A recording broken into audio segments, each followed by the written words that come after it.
Hello guys, welcome to our channel study the law. मैं हूं ओम प्रकाश परमार और आप मेरे साथ देख रहे हैं ट्रांसफर ऑफ प्रॉपर्टी एक्ट 1882 की सीरीज, जिसमें हम सेक्शन 18 तक ऑलरेडी देख चुके हैं। अगर आपने वीडियोस नहीं देखे हैं तो डिस्क्रिप्शन में जाके आप वीडियो देख सकते हैं, लिंक वहां पर दे रखी है। ठीक है, अब हम बढ़ते हैं आगे सेक्शन 19 पर। सेक्शन 19 ऑफ टीपीए क्या बोलता है? Vested interest. वेस्टेड इंटरेस्ट मतलब निहित हित। निहित हित मतलब जो वेस्ट हो जाए सामने वाले ट्रांसफरी में, उसी टाइम ट्रांसफर हो जाए, उसके पास सारे के सारे राइट्स जब आ जाए, उसको हम बोलते हैं वेस्टेड इंटरेस्ट। ठीक है, तो वेस्टेड इंटरेस्ट एक्चुअली होता क्या है वो मैं आपको पहले बता देता हूं। ठीक है, वेस्टेड इंटरेस्ट में दो चीजें होती है। एक तो जो आपकी ओनरशिप है, ओनरशिप के सारे राइट्स, ओनरशिप हो गया, पोजीशन हो गया, उसका एंजॉयमेंट हो गया, सारे के सारे राइट्स आपके क्या हो जाएंगे? ट्रांसफर हो जाएंगे। ये इसमें एग्जिस्टेंट हो जाएंगे एट प्रेजेंट, ये इसमें एग्जिस्ट हो जाएंगे। ठीक है, किसमें? ट्रांसफरिंग में। साथ में उनको उसको और कौन कौन से राइट हो जाएंगे? तो उसको राइट आ जाएंगे इनहेरिटेंस का, मतलब ये इसके बाद इसके जो भी सक्सेसर रहेंगे, इसकी डेथ के बाद उसके सक्सेसर में चला जाएगा। ठीक है, और ये चाहे तो इस प्रॉपर्टी को क्या कर सकता है? ट्रांसफर भी कर सकता है। मतलब ट्रांसफरेबल का जो राइट होता है सेक्शन 6 के अंदर, वो भी इसको आ जाएगा। मतलब जैसे ही वेस्टेड इंटरेस्ट मतलब क्या होता है? वेस्टेड इंटरेस्ट का नेचर कैसा है कि सारे के सारे राइट्स जो आप ट्रांसफर करते हो किसमें चले जाएंगे? आपके ट्रांसफर में चले जाएंगे। दूसरा, उसी टाइम प्रेजेंट में उसमें एग्जिस्ट हो जाएंगे सारे के सारे राइट। ठीक है, उसको राइट हो जाएगा, ठीक है, कि वो और उसके जो भी सक्सेसर है उसकी डेथ के बाद वो उसको एंजॉय कर पाए। और जो लास्ट है उसके पास ये भी राइट आ जाएगा कि वो जब चाहे उस प्रॉपर्टी को, अपनी उस प्रॉपर्टी को ट्रांसफर कर सकता है। मतलब वो प्रॉपर्टी क्या हो जाएगी? ट्रांसफरेबल प्रॉपर्टी हो जाएगी अंडर सेक्शन 6। तो ये होता है वेस्टेड इंटरेस्ट का नेचर। मतलब सारे के सारे राइट्स आप में ट्रांसफरी में उसी टाइम एट प्रेजेंट, ठीक है, एग्जिस्ट हो जाना, यही होता है वेस्टेड इंटरेस्ट। इसका जस्ट ऑपोजिट होता है कौन सा? Contingent interest. कंटिजेंट में क्या होती है? ये फ्यूचर पॉसिबिलिटी होती है। ठीक है, फ्यूचर पॉसिबिलिटी मतलब क्या? कि ये राइट उसी टाइम सामने वाले में एग्जिस्ट नहीं करता, सामने उसी वक्त जिस टाइम हम ट्रांसफर करते हैं फोर्थ विथ इफेक्ट से ये सामने वाले ट्रांसफर में नहीं आता, सामने वाले ट्रांसफर के पास नहीं आता। ये कब आता है? ये किसी फ्यूचर इवेंट पर डिपेंड होता है, किसी चीज के होने या ना होने पर। ठीक है, हैपनिंग और नॉट हैपनिंग पर डिपेंड करता है किसी भी इवेंट के। ठीक है, तो वो इवेंट पॉसिबली हो भी सकती है और नहीं भी हो सकती है। ठीक है, तो ये क्या है? पॉसिबिलिटी हो गई। और जो भी चीजें पॉसिबिलिटी से जुड़ी रहेंगी वो सारे के सारे राइट्स आपके कौन से रहते हैं? कंटिंजेंट इंटरेस्ट आता है। जब वो इंटरेस्ट आता है प्रॉपर्टी में उसको हम कंटिंजेंट इंटरेस्ट बोलते हैं। जैसे कि अब इन दोनों में कैसे अंतर लगाया जाए? तो ये तो जो आपकी डिड बनाई है आपने ट्रांसफर करते टाइम, उस डिड का इंटरप्रिटेशन जब किया जाता है, उसको एज अ होल जब पूरे डिड को पढ़ा जाता है, ठीक है, तो उससे जो इंटेंशन निकल के आता है कि ट्रांसफरर का इंटेंशन कैसा था, इसको इसको वेस्टेड इंटरेस्ट देना था या कंटिंजेंट इंटरेस्ट देना था, वही इंटरेस्ट माना जाता है। जैसे कि एग्जांपल के तौर पर हम देखें, ठीक है, कि अगर ए ने प्रॉपर्टी ट्रांसफर की बी को, ठीक है, और उसमें क्या बोल दिया कि ये प्रॉपर्टी इसको कब जाएगी? When he attains the age of, ठीक है, 25 इयर्स। अब ये 20 इयर्स का इस टाइम पे प्रॉपर्टी तो ट्रांसफर कर दी, पर इसमें वेस्ट कब होगी? ये 25 ईयर। तो 20 टू 25 में ये इसके पास कौन सा इंटरेस्ट रहेगा? ये कंटिंजेंट इंटरेस्ट रहेगा। कंटिंजेंट क्यों? क्योंकि ये हैपनिंग और नॉट हैपनिंग दोनों पे डिपेंड है, क्योंकि इस टाइम के दौरान इसकी डेथ भी हो सकती है। जरूरी नहीं कि 25 इयर्स का एज हो इसकी, इसके पहले इसकी डेथ हो गई, तो इसलिए यहाँ पे पॉसिबिलिटी है कि इसके पास इंटरेस्ट आ भी सकता है और नहीं भी आ सकता है। तो इस इंटरेस्ट को हम क्या बोलेंगे? कंटिंजेंट। लेकिन जैसे ही ये 25 इयर्स का होता है, ये इंटरेस्ट किसमें कन्वर्ट हो जाएगा? इसका वेस्टेड इंटरेस्ट बन जाएगा। सारे के सारे जो पॉसिबिलिटीज है यहाँ पे वो खत्म हो गई और ये राइट इसके पास आ जाएगा, ये पूरी तरीके से इसको एंजॉय करने के लिए इंटाइटल हो जाएगा। तो ये अंतर होता है आपका वेस्टेड इंटरेस्ट और कंटिंजेंट इंटरेस्ट में।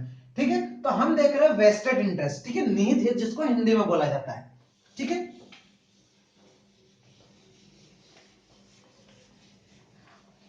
सेक्शन 19। अब इसकी लैंग्वेज क्या बोलती है? तो सेक्शन वेयर, इसकी लैंग्वेज बोलती है where on transfer of property and interest is created in favour of a person without specifying, without specifying a time when it is to take effect. मतलब जब आपने टाइम स्पेसिफाई नहीं किया है कि कब इफेक्ट में आएगा ट्रांसफर, और terms specifying that it is to take effect forthwith and or on the happening of an event which must happen unless तो such interest is called vested interest unless the contrary intention is provided. मतलब क्या है, इसमें तीन चीजें use की गई है, ठीक है। When property is transferred in a favor of a person without specifying the time, मतलब आपने क्या, जिस डीड के थ्रू ट्रांसफर किया है, जिस रिटर्न डॉक्यूमेंट के थ्रू ट्रांसफर किया है, वहां पे आपने क्या टाइम स्पेसिफाई नहीं किया है। अगर ठीक है, आपने डीड बना दी, आपने बोल दिया ए ने, ठीक है, कि भैया ये प्रॉपर्टी जो है बी को मैं ट्रांसफर कर रहा हूं, लेकिन इस ट्रांसफर का इफेक्ट कब होगा, किस दिन से ये बी के पास जाएगी, ये इस चीज से रिलेटेड कुछ भी इसमें मेंशन नहीं है, ठीक है। तो जब ऐसी कोई बात रहे तो यहां पे इसका इंटेंशन क्या प्रिज्यूम किया जाएगा, बाय लॉ, ठीक है। इसका इंटेंशन लॉ के द्वारा ये प्रिज्यूम किया जाएगा कि ये प्रॉपर्टी है उसी वक्त इसको ट्रांसफर करना चाह रहा, मतलब जिस दिन ट्रांसफर किया गया है वही डेट इसकी क्या मान ली जाएगी कि ये जो इंटरेस्ट है बी का, इसको वेस्टेड इंटरेस्ट उसी दिन मिल गया जिस दिन ट्रांसफर किया गया है, ठीक है। तो यहां पे जहां पे आप कुछ भी स्पेसिफाई नहीं करते, वहां पर लो क्या निकालेगा प्रिजम्पशन, ये प्रिजम्पशन निकालेगा कि आपका इंटेंशन उसी दिन, जिस दिन आपका द्वारा ट्रांसफर किया गया है, उसी दिन आपका इंटेंशन है कि वो इफेक्ट में आ जाएगा, मतलब ट्रांसफर के पास इंटरेस्ट आ जाएगा, कौन सा, वेस्टेड इंटरेस्ट। तो यहां तो हो गया आपका क्लियर की विधा, आपने स्पेसिफाई नहीं किया है तो क्या होगा, क्या इफेक्ट होगा। जहां पे क्या किया अब आपने, terms specifying that it is to take effect forthwith, अब आपने क्या इसको मोर स्पेसिफिक बना दिया, और ज्यादा स्पेसिफिक कर दिया। अब आपने क्या वहां पर डाल ही दिया, ठीक है, आपकी डीड है उसमें आपने मेंशन कर दिया कि this transfer take effect forthwith, और फोर्थविथ इफेक्टिव हो जाएगा, ये मतलब इमीडिएटली, जैसे ही आपने ट्रांसफर किया तुरंत बाद ये हो जाएगा। तो ये क्या हो गया, वेस्टेड, मतलब ए ने यहाँ पे क्या बोला कि भैया मैं आपको प्रॉपर्टी ट्रांसफर कर रहा हूं with immediate effect, fourth with effect, मतलब जिस टाइम से मैंने भैया आपका ये हमारा ट्रांसफर कंप्लीट हुआ बस उस दिन से आपकी ये प्रॉपर्टी हो गई, तो ये वेस्टेड इंटरेस्ट हो गया। क्यों, क्योंकि इसमें कोई कंटिजेंसी नहीं है, कोई पॉसिबिलिटी नहीं है, उसी वक्त उसमें इंटरेस्ट जा रहा है। तो ये भी हो गया, ये भी हो गया, यहाँ पे आपका इंटेंशन लोग खुद मान लेगा, यहाँ पर आपने खुद ही स्पेसिफाई कर दिया। अब थर्ड आता है on happening of an event which must happen. अब एक ऐसी इवेंट है जिसका होना तय है, ठीक है, जो होगी ही होगी।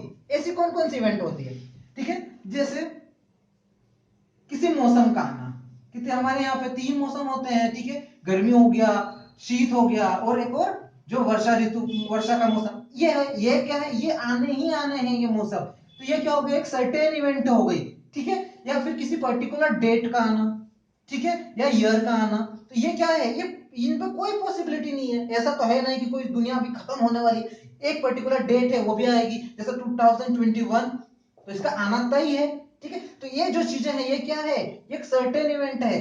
तो जैसे अगर ए ट्रांसफर करता है, ठीक है, एग्जांपल लेते हैं हम इसका, कि ए ने प्रॉपर्टी ट्रांसफर की बी को और बोल दिया कि इसमें जो आपका वो आएगा ये तब आएगा जब 2021 आएगा, तो बिल्कुल 2021 कभी ना कभी तो आना ही है, ठीक है। तो जैसे ही 2021 आता है ये क्या हो जाएगा, आपका वेस्टेड इंटरेस्ट हो जाएगा, ये जो राइट है आपका बी को, इसमें क्या हो जाएगा, पूरी का पूरा राइट मिल जाएगा। तो ऐसी कोई इवेंट है जो उसका होना तय है नेचर द्वारा, ठीक है, तो वो सारी की सारी इवेंट में भी आपका कौन सा इंटरेस्ट जाता है, कौन सा इंटरेस्ट ट्रांसफर होता है, वेस्टेड इंटरेस्ट। जो ट्रांसफर को इंटरेस्ट आएगा उसमें कौन सा आता है, वेस्टेड इंटरेस्ट। तो तीन चीजें हैं, जब आपने स्पेसिफाई नहीं किया तो लो प्रिज्यूम कर लेता है कि आप अभी ट्रांसफर करना चाहते हो इसी वक्त, जब आपने खुद नहीं स्पेसिफाई कर दिया कि फोर्थविथ इफेक्ट हो जाएगा, ट्रांसफर में अपना अभी टाइम चला जाएगा, इंटरेस्ट वेस्ट हो जाएगा, कोई पॉसिबिलिटी नहीं है यहाँ पे, ठीक है, मतलब वेस्टेड इंटरेस्ट। ऐसी इवेंट है जिसके होने पर आपने ट्रांसफर किया है, जिसका होना तय है, ठीक है, नेचर द्वारा, तो ऐसी इवेंट है, तो ये भी कौन सा इंटरेस्ट रहेगा, वेस्टेड, क्योंकि यहाँ भी कोई भी पॉसिबिलिटी नहीं है, ठीक है। फिर इसमें एक और चीज दे रखी, तो such interest are called vested interest unless the contrary intention is appeared from the contract. मतलब यहां पे क्या बोल दिया कि अगर आपने कॉन्ट्ररी इंटेंशन डाल दिया आपकी डीड में तो उसका सुपरसीड इफेक्ट रहेगा, उसका ओवरराइड इफेक्ट हो जाएगा। जैसे कि क्या, एग्जांपल बताता हूं मैं आपको, ए ने क्या किया, बी को 4 लाइफ ट्रांसफर किया, मतलब इसको क्या कर दिया, लाइफ इंटरेस्ट क्रिएट कर दिया, और फाइनली जो फाइनल बेनिफिशियरी इसका सी है, ये इसका फाइनल बेनिफिशियरी है, ठीक है, यहां तक क्लियर है। अब ये 4 लाइफ किया है इसको, और इसको इसने फाइनल जो ट्रांसफर करना था वो सी को करना था। अब ये इसमें क्या टर्म क्या डाली है इन्होंने, इन्होंने टर्म डाली है कि इसकी जो जो ट्रांसफर होगा ये तब होगा जब ये 18 इयर्स का कंप्लीट हो जाएगा, तब इसके पास सारे के सारे इंटरेस्ट आपको देने हैं। ऐसा किया जा सकता है। सेक्शन 14 अलाउ करता है कि आप जो रिमोटनेस कर सकते हो वो मैक्सिमम 18 ईयर तक की कर सकते हो, उसकी माइनॉरिटी, इससे ज्यादा आप रिमोटनेस नहीं कर सकते। ठीक है, लाइफ ऑफ ट्रांसफर है प्लस फाइनल बेनिफिशियरी की जो लाइफ है उतनी रिमोटनेस रख सकते हो, उससे ज्यादा आप एक्सटेंडेड नहीं कर सकते पीरियड को। ठीक है, तो यहाँ पर ये टर्म डाली कि जब ये 18 इयर्स का हो जाएगा तब इसमें इंटरेस्ट वेस्ट करेगा। तो जनरल प्रोविजन हमने क्या देखा है, सेक्शन 20 जिसको मैं पहले भी बता चुका हूं, वो क्या बोलता है कि जब अनबोर्न पर्सन के बेनिफिट के लिए, अनबोर्न पर्सन के बेनिफिट के लिए जब ट्रांसफर किया जाता है तो उसको जैसे ही उसका बर्थ होता है कौन सा राइट मिलता है, वेस्टेड इंटरेस्ट मिलता है, उसका इंटरेस्ट वेस्टेड होता है। लेकिन इस वाली कंडीशन में क्या कर दिया, ये इंटरेस्ट पोस्टपोन कर दिया है। और पोस्टपोन कहां तक किया है कि इसको इंटरेस्ट नहीं मिलेगा 18 इयर्स तक। 18 इयर्स के बाद ही इसका जो इंटरेस्ट है वो वेस्टेड इंटरेस्ट मिलेगा। ठीक है, तो ऐसा बिल्कुल किया जा सकता है। ठीक है, तो ये वाला जो अब क्या मानो, ये वाला जो पीरियड है अपॉन हिज बर्थ, क्योंकि यहाँ तो बर्थ पे मिल रहा है स्टेट से 18 साल की एज तक, इसका कौन सा इंटरेस्ट रहेगा, तो इसका इस टाइम पे कंटिजेंट इंटरेस्ट रहेगा। कौन सा, कंटिजेंट। तो ये अगर ये इस तरह का कोई टर्म डाल दिया उन्होंने कॉन्ट्रैक्ट में तो वो ओवरराइड इफेक्ट करती है, और ऐसे में उसका इंटरेस्ट कंटिजेंट आ सकता है, कंटिजेंट हो सकता है, इसीलिए वहां पे दे रखा है unless different intention is provided और एक्सप्रेसली प्रोवाइडेड। ठीक है, इस टर्म इसीलिए यूज की गई है। ठीक है, तो अगर डिड में कोई ऐसी टर्म डली है तो उसका ओवरराइड इफेक्ट रहेगा। अब देखते हैं हम इसका एक्सप्लेनेशन।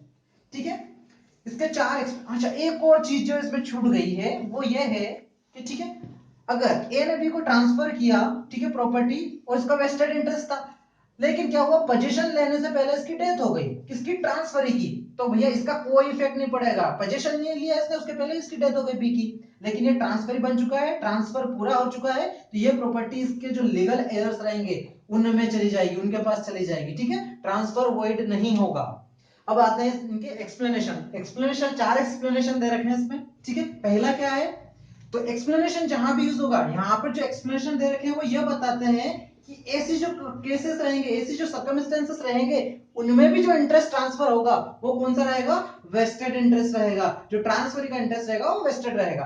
तो चार एक्सप्लेनेशन कौन से हैं, पहला हो गया एंजॉयमेंट इज पोस्टपोन्ड, जहां पर प्रॉपर्टी का एंजॉयमेंट है वो पोस्टपोन किया जा रहा है। तो देखो प्रॉपर्टी में दो चीजें होती है मेन, एक होता है उसका टाइटल और दूसरा होता है एंजॉयमेंट, या जिसको हम बोलते हैं पोजीशन। ठीक है, तो किसी भी प्रॉपर्टी की जो मेन चीज होती है वो क्या होता है, उसका टाइटल, ना कि एंजॉयमेंट। तो अगर टाइटल है वो फोर्थ विथ इफेक्ट से ट्रांसफर कर दिया, लेकिन एंजॉयमेंट को अगर पोस्टपोन किया है तो वो इंटरेस्ट वेस्टेड इंटरेस्ट ही माना जाएगा।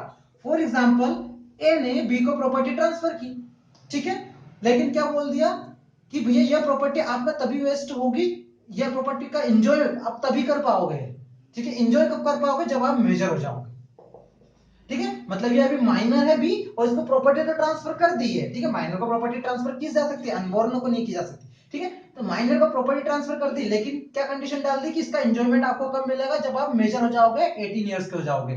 ठीक है, तो यहाँ पे क्या किया, इसका एंजॉयमेंट क्या किया, पोस्टपोन कर दिया है, लेकिन जो टाइटल है वो विद इमीडिएट इफेक्ट बी में आ चुका है, बी के पास आ चुका है। तो ऐसे जो केसेस हैं वो कौन सा इंटरेस्ट इनका पास आएगा, बी के पास जो इंटरेस्ट आएगा कौन सा आएगा, वो रहेगा वेस्टेड इंटरेस्ट। ठीक है, तो पहला एक्सप्लेनेशन। दूसरा हो गया प्रायर इंटरेस्ट। तो जहां प्रायर इंटरेस्ट किया जाता, क्रिएट किया जाता है, जैसे ए ने प्रॉपर्टी ट्रांसफर की बी को फॉर लाइफ, एंड देन किसको की, सी को। ठीक है, जो कि अनबोर्न पर्सन है। क्लियर है, तो हम ये सेक्शन 20 भी यही बोलता है आपका। ठीक है, क्या बोलता है कि अगर फाइनल बेनिफिशियरी आपका अनबोर्न है और अगर उसमें आप लाइफ इंटरेस्ट क्रिएट कर रहे हो, तो इसका जैसे ही बर्थ होगा, अपॉन इस बर्थ, ये कौन सा इंटरेस्ट पाएगा, वो रहेगा इसका वेस्टेड इंटरेस्ट। इसका कौन सा, अनबोर्न पर्सन का कौन सा इंटरेस्ट रहेगा, वेस्टेड इंटरेस्ट। ठीक है, तो अगर आप लाइफ इंटरेस्ट क्रिएट कर रहे हो, इसका मतलब ये नहीं कि कोई पॉसिबिलिटी आ रही है, यहां पर क्या कर रहे हो, for the benefit of final beneficiary के लिए आप लाइफ इंटरेस्ट क्रिएट कर रहे हो। ऐसे जो केसेस रहेंगे उसमें भी आपको जो फाइनल बेनिफिशियरी रहेगा, जो अनबोर्न पर्सन रहेगा, उसके पास जो इंटरेस्ट आएगा वो कौन सा रहेगा, वेस्टेड इंटरेस्ट। और वो उस पर कब आएगा, ठीक है, तो अपॉन हिज बर्थ, जैसे ही उसका बर्थ होगा, जैसा ही उसका जन्म होगा वो उसके पास आ जाएगा। तो ये भी कौन सा इंटरेस्ट होगा, वेस्टेड इंटरेस्ट। दूसरा, तीसरा कौन सा एक्सप्लेनेशन है, जहां income arising from property is directed to accumulated. मतलब सेक्शन 17 जो बोलता है आपका, ठीक है। ऐसे केसेस जहां पर इनकम को क्या किया गया है, आपको एक्यूमुलेशन के लिए डायरेक्ट किया गया, जैसे कि ए ने ट्रांसफर किया था बी को, और इस पे टर्म क्या डाली गई थी, टर्म डाली थी कि आपको इस प्रॉपर्टी से जो भी इनकम अराइज होगी, इनकम क्या होती है, जो भी रेंट प्रॉफिट्स अराइज होंगे उनको क्या करना है, आपको एक्यूमुलेट करना है, ठीक है। तो अगर इस तरह की, और इस एक्यूमुलेशन का यूज आपको क्या मेरे डेट पे करने में करना है, या raising of portion to children वगैरह जो हमने सेक्शन 17 के देखा था, सारी की सारी कंडीशन में करना है। तो यहां पर क्या किया गया, जो ट्रांसफर ही है इसको एक्यूमुलेशन के लिए बोला गया है। तो जहां पर एक्यूमुलेशन के लिए डायरेक्ट किया जाए, तब भी ट्रांसफर के पास विद इमीडिएट इफेक्ट कौन सा इंटरेस्ट आता है, वेस्टेड। हालांकि ये सारी की सारी प्रॉपर्टी की इनकम का यूज नहीं कर पा रहा, ये उसकी टर्म है, ठीक है, जिसके अंदर वो सेक्शन 17 के अंदर ये बाउंड है ऐसा करने के लिए, ठीक है। लेकिन उसका इंटरेस्ट कौन सा रहेगा उस प्रॉपर्टी में, उसका इंटरेस्ट वेस्टेड इंटरेस्ट रहेगा। क्लियर है, कोई कंटिजेंसी नहीं है यहां पर, इसको सिर्फ एक्यूमुलेशन करना है और उसका प्रॉपर जिस तरह डायरेक्ट किया गया है उस तरह उसका यूज करना है। फोर्थ एक्सप्लेनेशन आपका बोलता है कंडीशनल लिमिटेशन। कंडीशनल लिमिटेशन मतलब एक ऐसी कंडीशन जो कोई इवेंट को बताती है और जो लिमिट करती है आपके इंटरेस्ट को। मतलब एग्जांपल देखो, ए ने प्रॉपर्टी ट्रांसफर की बी को, ठीक है, प्रॉपर्टी में एक पेड़ लगा हुआ है, ठीक है, और बोला कि अगर आपने प्रॉपर्टी में से इस पेड़ को कट कर दिया अगर, तो ये प्रॉपर्टी सी के पास चली जाएगी।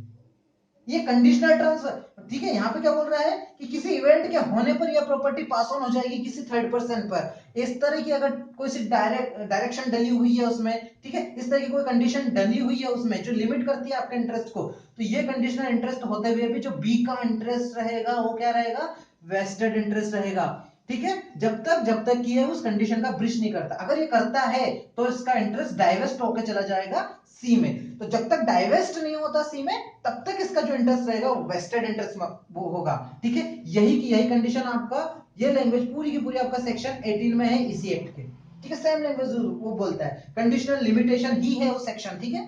तो वहां पे ये बोलता है कि अगर आपने प्रॉपर्टी ट्रांसफर की और कंडीशन लगाई कि कुछ करो या ना कुछ करने के लिए, ठीक है, कि अगर आप ऐसा कुछ करते हो तो प्रॉपर्टी थर्ड पर्सन को ट्रांसफर हो जाएगी, तो जो बीच वाले का इंटरेस्ट है वो वेस्टेड इंटरेस्ट ही माना जाएगा।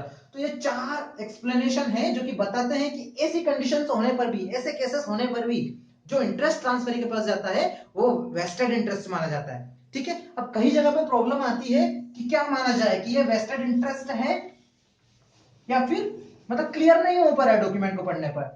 तो अगर डॉक्यूमेंट में वर्ड यूज किए गए हैं पेड और to be payable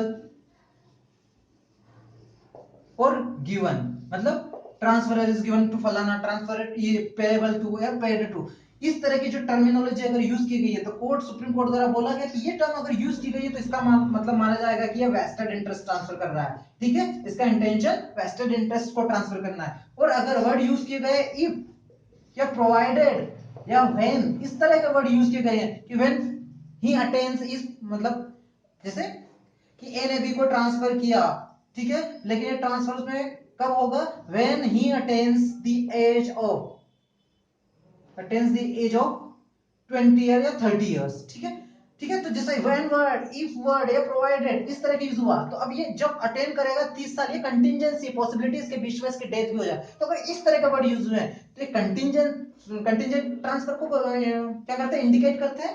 paid, payable और गिवन, ये जो वर्ड है ये किसको इंडिकेट करते हैं, ये इंडिकेट करते हैं आपके वेस्टेड इंटरेस्ट को, ठीक है। तो ये होता है सेक्शन 19। सेक्शन 20 आप ऑलरेडी देख चुके हैं, जिसमें यह बताया गया है कि unborn person upon his birth कौन सा राइट आता है उसके अंदर, ट्रांसफर के अंदर अनबोर्न पर्सन को वो आता है वेस्टेड इंटरेस्ट, ठीक है, unless contrary intention is appear, ठीक है। तो कॉन्ट्ररी इंटेंशन क्या होता है ये हम ऑलरेडी देख चुके हैं, ठीक है। वही जैसा हमने बताया था, ठीक है, कि क्या ए ने ट्रांसफर की बी को फॉर लाइफ और सी इसका फाइनल बेनिफिशियरी जो अनबोर्न पर्सन है, पर कंडीशन क्या डाली कि इसमें जब आएगा तब ये 18 इयर्स का हो जाएगा। तो इस तरह की अगर कोई कंडीशन डली है तो ये कब, जब 18 इयर्स का होगा तभी इसके पास इसका वेस्टेड इंटरेस्ट आएगा। अगर ये कंडीशन नहीं है तो जैसे ही सी का बर्थ होता है इसके पास वेस्टेड इंटरेस्ट आ जाता है, ये बोलता है आपका सेक्शन 20, ठीक है। तो सेक्शन 20 जनरल क्या बोलता है कि जैसे ही अनबोर्न पर्सन का बर्थ होता है वेस्टेड इंटरेस्ट आ जाता है, unless contrary intention is appear. तो कॉन्ट्ररी इंटेंशन मतलब यही कि अगर आपने डाल दिया है कुछ स्पेसिफिक डीड में, ठीक है, तो वो चीज होने के बाद ही उसमें वो इंटरेस्ट वेस्टेड होगा, ठीक है। तो ये हो गया सेक्शन 19 एंड 20, ठीक है। इसके आगे के सेक्शन हम नेक्स्ट वीडियो में देखेंगे। अगर आपको ये वीडियो पसंद आया हो तो लाइक कीजिएगा, शेयर कीजिएगा और चैनल को सब्सक्राइब कीजिएगा। Thank you.